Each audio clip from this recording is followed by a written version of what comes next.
guess who's back with more books.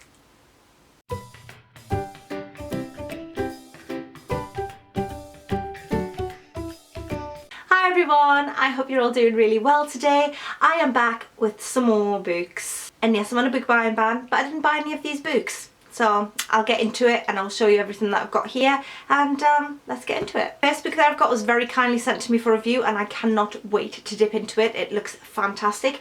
It's Ronald Malfi's Ghostwritten and it is for horror novellas, and as we all know, that's my thing. I love a bit of fear going on. And so it says for fans of Josh Malerman, Stephen King and Joe Hill.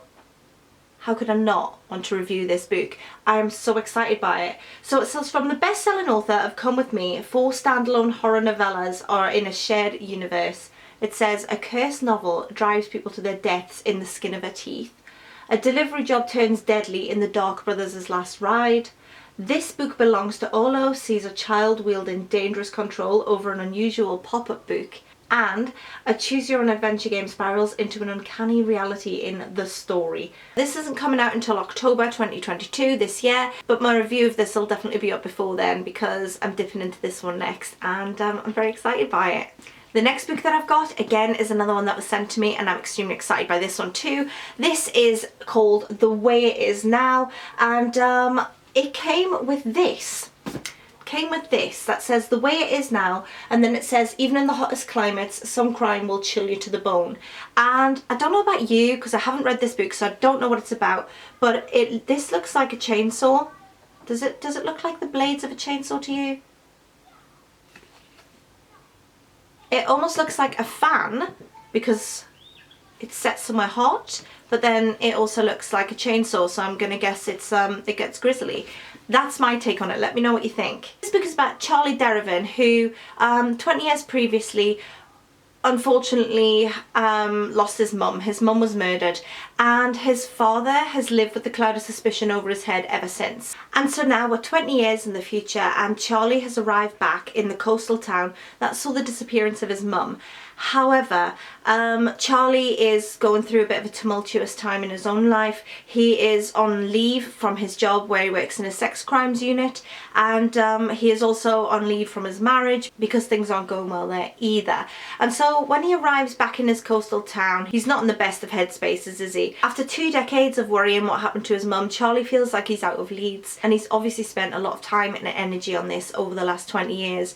However, 2 new skeletal remains are discovered at a new building site, and that brings the past crashing down onto Charlie. And this again sounds absolutely fantastic. I can't wait to get round to reading this one either. And this one comes out in August, so this one's out this month, and so I'll make this one of my priority reads so I can get through it and review it for you because it's going to be a new release. The next book that I've got is one that was sent to me as part of my SparklesBooks Premier Club subscription. So this month's book is called Truly, Darkly, Deeply by Victoria Selman, and it came in this beautiful slipcase. Look at it, absolutely gorgeous.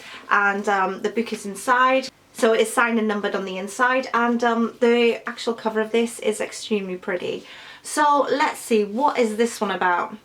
12-year-old Sophie and her mother Amelia Rose moved to London from Massachusetts, where they meet the charismatic Mattie, who quickly becomes an intrinsic part of their lives. I've heard this sort of story play out in true life. I mean, people, yeah, let's not go there, but yeah, this sounds good already. So, but as the relationship between the 2 adults fractures, a serial killer begins targeting young women with a striking resemblance to Amelia Rose. This sounds brilliant. When Mattie is eventually sent down for multiple murders, questions remain as to his guilt, questions which ultimately destroy both women. Nearly 20 years later, Sophie receives a letter from Battlemouth Prison informing her that Mattie is dying and wants to meet. It looks like Sophie might finally get the answers she craved, but will the truth set her free or bury her deeper? This sounds great. I actually got goosebumps reading that. That sounds brilliant. I love a fractured mother-daughter relationship. I love that play on the family dynamics. I love the story of like someone dark and brooding seeping into a family setup and ruining things. I will just stress, not in real life, but in a story situation. Yeah, this sounds brilliant. So another one that I can't wait to read. The next one is the one that I dropped some heavy hints for in the way of repeatedly sending the Amazon link of it through WhatsApp to my husband because I'm nice like that. And funnily enough, it arrived for me in my house, and it's this one, Jenny Colgan's An Island Wedding. Now, I remember reading Jenny Colgan's Island series when I lived back on the mainland, but since reading this series I have since relocated to a Scottish island, and so I like books set on the Scottish Islands, and we're back with An Island Wedding. So it's the same cast of characters from Jenny Colgan's entire island series. They're all set on the fictional Isle of Muir, which I like to imagine being the Isle of Mull where I live. It says Oliver and Anthony are planning a very extravagant wedding at the newest hotel on a tiny Scottish island of Muir. They're flying in chefs, musicians and something called a living flower wall. No one is even allowed to think about the word bridezilla. Flora is trying and failing not to let Anthony and Olivia's wedding distract her from planning her own big day with Joel.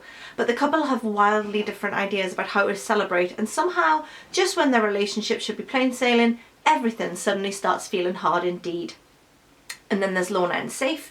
The local headmistress and the GP are desperately keeping their relationship a secret to protect their sons, but while they're looking out for the boys, who's looking out for them?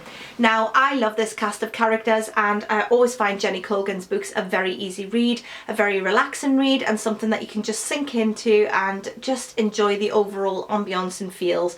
So I'm very much looking forward to dipping into this, the Island Wedding book, and putting it alongside the other ones that I've read in the Island series. And the final book that I've got, I totally lied to you. I did buy this one, I did. But this one was a pre-order, and as we discussed at the beginning of the year on my book buy and ban, that I'm allowed to get a book if it's special. And look, it's special. So I had this on pre-order, and this is Her Majesty's Royal Coven, and again, it is beautiful. I mean, I am that shallow. I am that shallow. And as we all know, I love anything to do with witches and witchcraft, and it says hidden among us is a secret coven of witches. Of course I'm going to be drawn to that. It says, known as Her Majesty's Royal Coven, they protect the crown and country from magical forces and otherworldly evil, but their greatest enemy will come from within. There are whisperings of a prophecy that will bring the coven to its knees, and 4 best friends are about to be caught at its centre. Will Helena, Neve, Leonie and Elle be able to stop the prophecy before it's too late? Or will the differences that have seen them all grow apart since childhood be too much to overcome? So life as a modern witch is never simple, but now it's about to get apocalyptic. I can't wait to read this. I think it's going to be fun. It has sort of that Harry Pottery vibe to me, where there's a group of friends that are secretly operating under the radar whilst there is a world that isn't just magic. So I'm excited to read this one and see where it takes me. And yeah, I mean, who doesn't love that cover? Probably a few of you, because I know not everyone loves pink as much as I do, but I love it. So there we go, that is my latest book haul. If you've read any of them, let me know. If you're going to, let me know, and I'll speak to you all soon. Bye for now.